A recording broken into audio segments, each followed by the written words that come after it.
بسم اللہ الرحمن الرحیم الحمد للہ وحدہ والصلاة والسلام علی من لا نبی بعدہ۔ ایک حدیث مبارکہ ہے اور یہ انس بن مالک رضی اللہ تعالیٰ عنہ سے منقول ہے۔ عن انس بن مالک رضی اللہ تعالیٰ عنہ عن النبی صلی اللہ علیہ وسلم قال من قال الحمد للہ رب السماوات والارض رب العالمین وله الکبریاء فی السماوات والارض وهو العزیز الحکیم۔ للہ الحمد رب السماوات والارض رب العالمین وله العظمۃ فی السماوات والارض وهو العزیز الحکیم۔ للہ ملک رب السماوات ورب الارض ورب العالمین وله النور فی السماوات والارض وهو العزیز الحکیم۔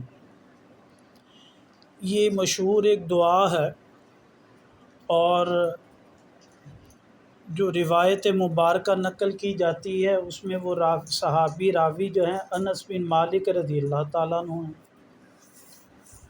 اس دعا کو پڑھنے کے بعد مشہور یہ ہے، کہتے ہیں کہ اس کا ثواب اگر وہ کہے کہ میرے والدین کو پہنچا دے تو اس پر اپنے والدین کا جو حق تھا اس شخص نے ادا کر دیا۔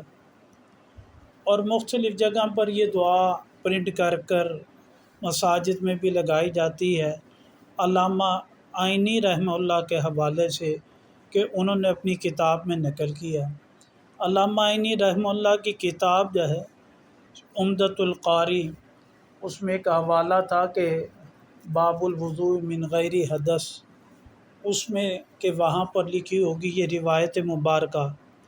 کافی تلاش کے باوجود بندہ محمد ساجد لاہوری، مفتی محمد ساجد لاہوری دارالافتاء میں تحقیق کرتا رہا تو حوالہ نہیں اس کا ملا۔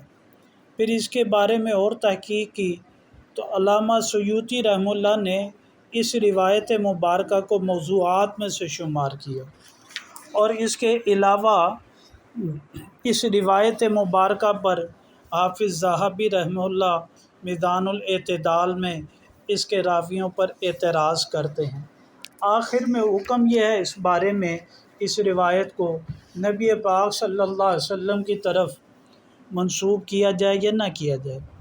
امام سیوطی رحمہ اللہ نے اسے جب موضوع قرار دیا تو اس کے بعد دیگر ائمہ رجال بھی یہ کہتے ہیں، وہ فرماتے ہیں کہ اس میں ایک راوی بشر بن حسین شدید مجروح ہے، لہذا اس کا حکم یہ ہے کہ اسے دعا کو نبی پاک صلی اللہ علیہ وسلم کی طرف منسوب کرنا درست نہیں ہے۔